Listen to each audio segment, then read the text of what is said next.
कार्य समिति सदस्य श्री सीताराम जी खटीक, पूर्व प्रदेश कार्य समिति सदस्य। मंच के सामने श्रोता नेताओं के भाषण सुन रहे हैं और इसलिए मैं देरी से आया हूँ। देरी से आने वाले को ज्यादा बोलने का अधिकार भी नहीं होता, बोलूंगा भी नहीं। और हमारे मुख्य वक्ता अंत में बोलेंगे, उससे पहले मैं संक्षेप में 5 मिनट के लिए बोलूंगा। आज भारतीय जनता पार्टी के अनुसूचित जाति और जनजाति के इस सम्मेलन में हमारे यहाँ मंच पर विराजमान श्रीमान लालू तेली जिला अध्यक्ष, मेरी युवा साथियों, भाई और बैठी हुई माताओं बहनों, मेरे से पूर्व अनेक वक्ताओं ने आपको भाषण दे दिया है, अनेक सारी बातें आपने सुन ली हैं और इसलिए अब मैं समझ रहा हूं कि मुझे ज्यादा बोलने के लिए कोई चीज बची नहीं होगी, परंतु मैं मंच से अनुमति ली है। वर्तमान परिस्थितियां और इस विषय पर राज्य की सरकार की विफलताएं, हमारी सरकार की सफलताएं, केंद्र सरकार की सफलताएं, अनेक बातें आपने सुनी, परंतु मैं थोड़ा सा बाबा साहब अम्बेडकर जी के बारे में 5 मिनट बोलूंगा, जो ऐसी बातें हैं कि हम सबको सुनना और ध्यान में रखना आवश्यक है।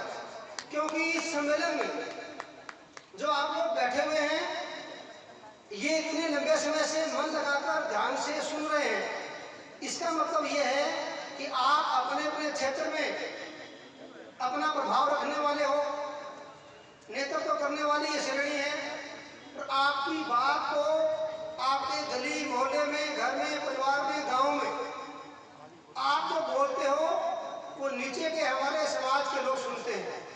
इसलिए SC/ST के बड़ी संख्या में समझदार और बुद्धिजीवी बुजुर्ग भी बैठे हैं, युवा बैठे हैं, हमारी माताएं बहनें बैठी हैं। कुछ बातें ऐसी होनी चाहिए जो इतिहास की, अतीत की बातें हैं, जो हमारे हमेशा मस्तिष्क में, मन में रहनी चाहिए, ताकि वो बातें हम आने वाली पीढ़ी को बताते रहें तो हमारी पीढ़ी सजग रहे, कोई धोखा ना कर सके हमारे साथ। क्योंकि आजादी से पहले अंग्रेजों ने धोखा किया और हमारे वर्ग के लिए कुछ नहीं किया, दलित समाज के लिए। और आजादी मिलने के बाद जिन लोगों को सत्ता मिली, कांग्रेस के लोगों को फ्री में, मुफ्त में, उन लोगों ने भी 55 साल तक राज करते करते धोखा ही किया। और एक बात मैं और सिद्ध करना चाहता हूं, हमारे लिए आराध्य कोई है, हमारे लिए कोई महापुरुष जी है और जिन्होंने हमारा कोई कल्याण किया है, जिनके कारण से आज हम सम्मान से जी रहे हैं SC/ST के लोग, तो एक ही व्यक्ति है, वो है डॉक्टर भीमराव अम्बेडकर। बाबा साहब भीमराव अम्बेडकर नहीं होते, संविधान सभा के प्रारूप समिति के अध्यक्ष नहीं होते, संविधान लिखने वाले बाबा साहब नहीं होते, तो SC/ST का जो थोड़ा बहुत भी विकास हुआ है वो विकास नहीं होता और आज हम लोग आगे नहीं बढ़ते। बाबा साहब की देन है। कांग्रेस के लोगों ने लंबे समय तक वोट लिया कि हमने आपको आरक्षण दिया है, हमने आपको आरक्षण दिया है, ये झुंझुना बुझा बुझा करके वोट लेते रहे 55 साल तक। और अशिक्षा थी, जानकारी का अभाव था, संचार व्यवस्था नहीं थी, इसलिए हमने बार बार कांग्रेस को वोट देकर के सत्ता में लाते रहे। लेकिन कांग्रेस पार्टी ने दलित समाज के विकास के लिए यदि काम किया होता तो आज हमारी ये हालत नहीं होती। और तो और मैं तो ये कह सकता हूं कि जो बाबा साहब को आदर्श मानता है, जो बाबा साहब अम्बेडकर जी को महापुरुष मानता है, जिसके हृदय में बाबा साहब अम्बेडकर जी के लिए तनिक भी जगह है, ऐसा कोई व्यक्ति यदि हिंदुस्तान में है तो वो व्यक्ति कांग्रेस को वोट नहीं दे सकता। और यदि कांग्रेस को कोई वोट देता है तो बाबा साहब के प्रति उसके मन में श्रद्धा हो नहीं सकती। तो क्यों कह रहा हूं मैं? तो इसलिए कह रहा हूं, 3-4 बातें सुन लो। देश जब आजाद हुआ तो आजाद होते ही संविधान निर्माण करने की बात चली। आज हम कहते हैं ना कि संविधान निर्माता बाबा साहब, संविधान निर्माता बाबा साहब। तो संविधान का निर्माण किसने किया? संविधान में एक सभा बनी थी और उसके लिए देश में निर्वाचन क्षेत्र घोषित किए थे अलग लोकसभा जैसे जीत के आते हैं ना विधानसभा में, वैसे ही क्षेत्र घोषित किए थे। और बाबा साहब को गरीब की, किसान की, मजदूर की चिंता थी, इसलिए बाबा साहब संविधान सभा में आना चाहते थे कि मैं संविधान सभा में आऊंगा तो अच्छी बातें लिखूंगा। और एक बड़ी बात यह थी कि उस जमाने में बाबा साहब से बड़ा पढ़ा लिखा व्यक्ति कोई भी नहीं था, शायद आज भी नहीं। ऐसे विद्वान व्यक्ति का उपयोग देश के लिए होना चाहिए। ये कांग्रेस को चिंता नहीं थी, परंतु बाबा साहब अम्बेडकर बंबई का जो क्षेत्र था उस क्षेत्र से, बंबई का नहीं, वो पश्चिम बंगाल में नासूर खुरना नाम का एक क्षेत्र था, वहां से बाबा साहब जीत करके प्रतिनिधि आए संविधान सभा में। और नेहरू जी को बड़ा दर्द हुआ। नेहरू जी ने कहा कि अम्बेडकर जीत के आ गया संविधान सभा में, ये संविधान में नई नई बातें जोड़ेगा। और देखिए आजादी मिलते ही कांग्रेस ने किस प्रकार से बाबा साहब का अपमान करना शुरू किया। जिस क्षेत्र से बाबा साहब नासूर खुलना से जीतकर संविधान सभा में आए थे, कांग्रेस पार्टी ने सोचा कि इसका चुनाव रद्द कैसे करें, और कांग्रेस ने चाल चल करके नासूर खुलना के क्षेत्र को पाकिस्तान में मिला दिया ताकि अम्बेडकर जी की सदस्यता रद्द हो जाए, उनका चुनाव रद्द हो जाए। वो पाकिस्तान में मिलाने से अम्बेडकर जी वंचित हो गए और संविधान सभा में नहीं आ पाए। कितनी बड़ी चाल चली थी कांग्रेस के लोगों ने, सोच सकते हैं आप। ये बात इंग्लैंड तक गई, इंग्लैंड के प्रधानमंत्री तक गई।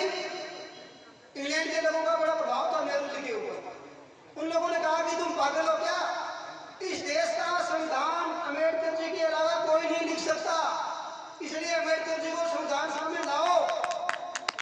और वो जब दबाव बना तो बंबई के क्षेत्र से जिताना पड़ा और अम्बेडकर जी संविधान सभा में आए।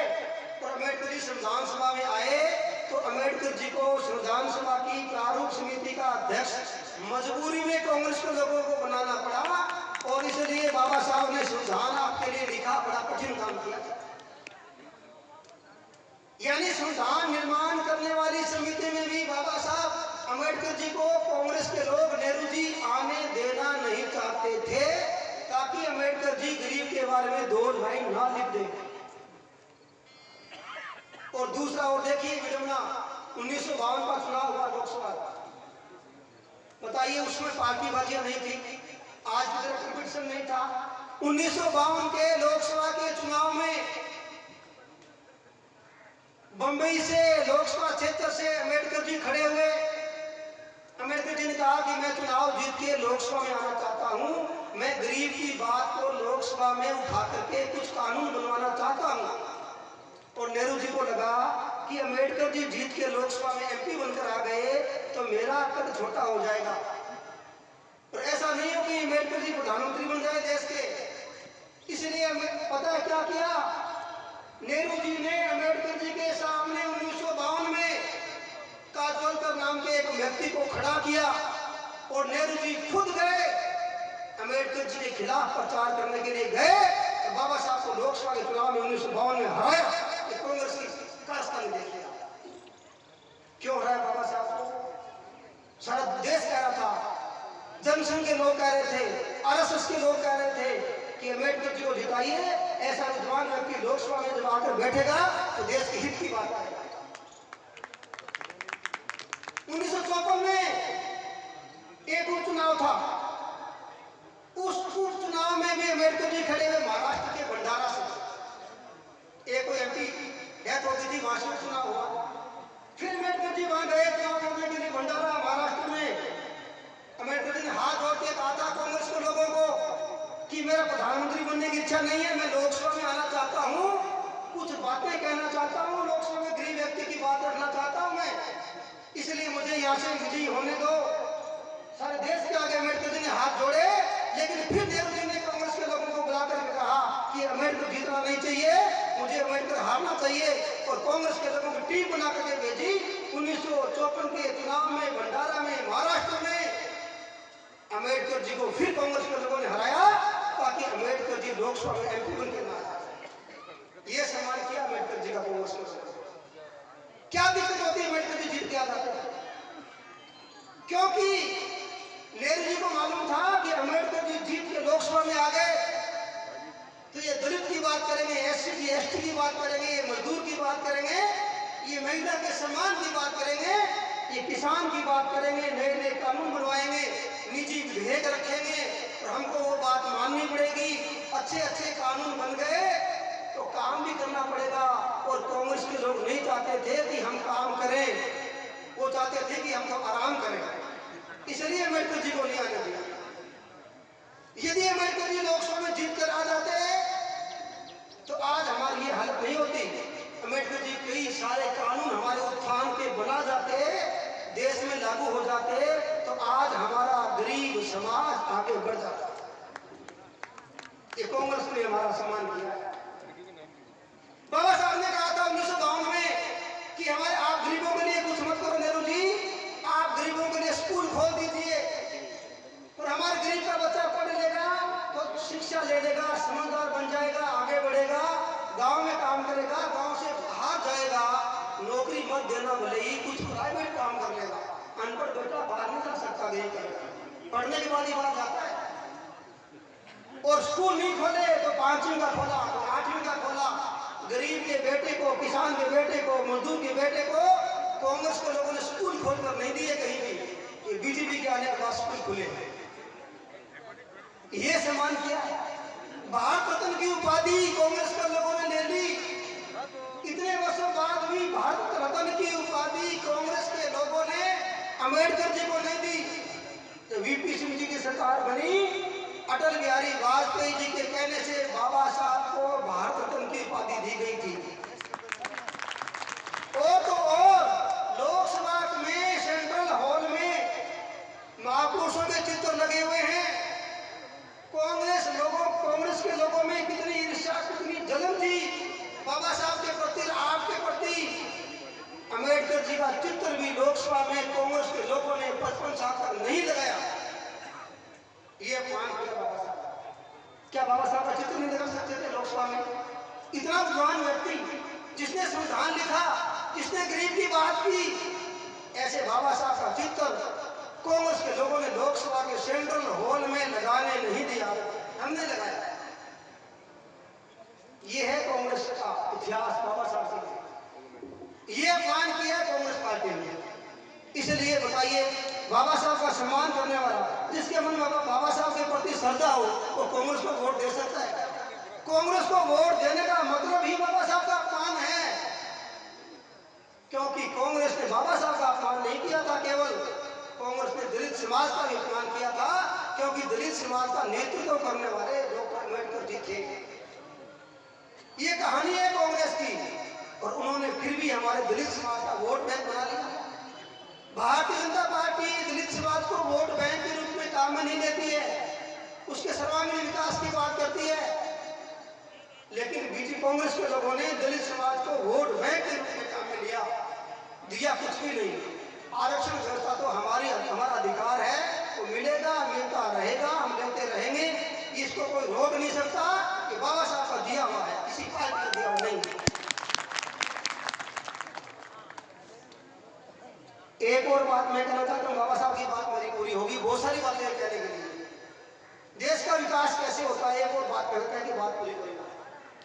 देश का विकास होता कैसे? देश का विकास होता है रुपयों से। जब सरकार के खजाने में रुपया आता है, तब वो रुपया देश के विकास में लगता है। और इन लोगों ने, कांग्रेस के लोगों ने 55 साल तक जब राज किया, तो केंद्र सरकार के खजाने में रुपया आना ही नहीं दिया। रुपया खजाने में नहीं आएगा, घर में रुपये की आमदनी नहीं होगी तो घर का विकास कैसे होगा? घर में आमदनी होगी, पक्का मकान बनाएंगे, कपड़े अच्छे लाएंगे, फ्रिज लाएंगे, गाड़ी घोड़े लाएंगे, रुपया आएगा तो ही लाएंगे ना। जो कमाने वाला बीच में खा जाएगा तो कैसे विकास होगा घर का?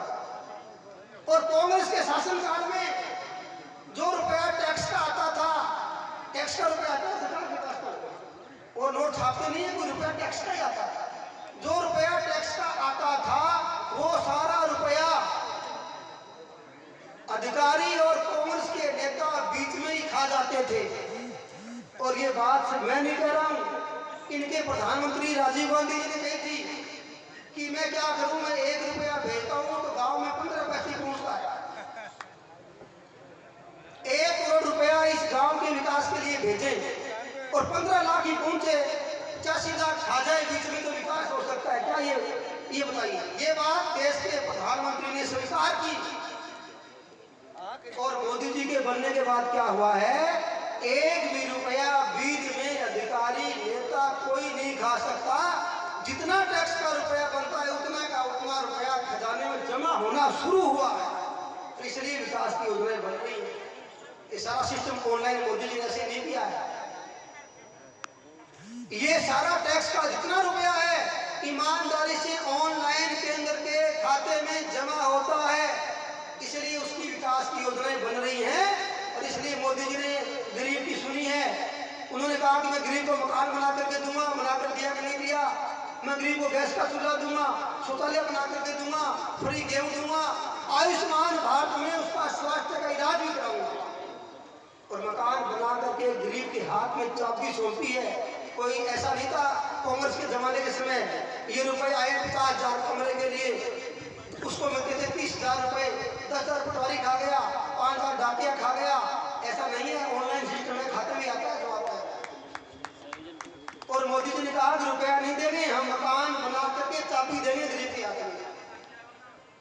ये है मोदी जी की सरकार। क्योंकि मोदी जी ने प्रधानमंत्री बनते ही कहा था कि ये मेरी सरकार गरीब के लिए समर्पित सरकार है। जो अम्बेडकर जी ने कहा था वो मोदी जी ने कहा है। इसलिए आज के हमारे अम्बेडकर जी भी हमारे लिए महापुरुष हैं और मोदी जी भी हमारे लिए महापुरुष हैं, क्योंकि हमारी चिंता करने वाले मोदी जी हैं। आपकी चिंता करने वाली भारतीय जनता पार्टी है। और मैं आज आपको इतनी बात करके मेरी बात पूरी करता हूँ कि बाबा साहब का सम्मान यदि किसी ने किया तो भाजपा ने किया है। जितेंद्र जी अभी मुझे कह रहे थे बाबा साहब के लिए सिक्का जारी किया, बीजेपी ने किया। डाक टिकट जारी किया, बीजेपी ने किया। पंचतीर्थ मनाए जब बाबा साहब पढ़े थे, अम्बेडकर जी जहाँ उन्होंने वो उनकी दीक्षा भूमि है, इंग्लैंड में पढ़े थे। ऐसे 5 स्थानों को पंचतीर्थ का नाम दिया प्रधानमंत्री जी ने और करोड़ों रुपए लगा करके विकास किया है। ऐसे 5 स्थानों को पंचतीर्थ का नाम दिया। और एक बात और भूल गया, मैं वो कहना चाहूँ, बात बहुत खाली। बाबा साहब का निधन हुआ तो दिल्ली में हुआ। कांग्रेस के लोगों ने कहा कि बाबा साहब का अंतिम संस्कार हम दिल्ली में नहीं होने देंगे। बाबा साहब की बैग संभाली कि वहां लेके कैसे जाएंगे, बैग में तो 1 रुपए नहीं थे। कांग्रेस के लोगों ने हवाई जहाज दी कि ले जाओ यहाँ से।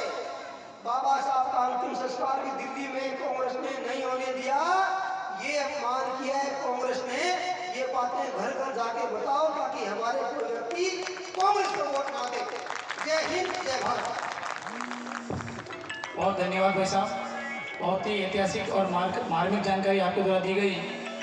अब मैं बिना किसी औपचारिकता के आदरणीय भाई साहब चुनीलाल जी का राशिया, भारतीय जनता पार्टी के वरिष्ठ नेता और मोर्चा के राष्ट्रीय उपाध्यक्ष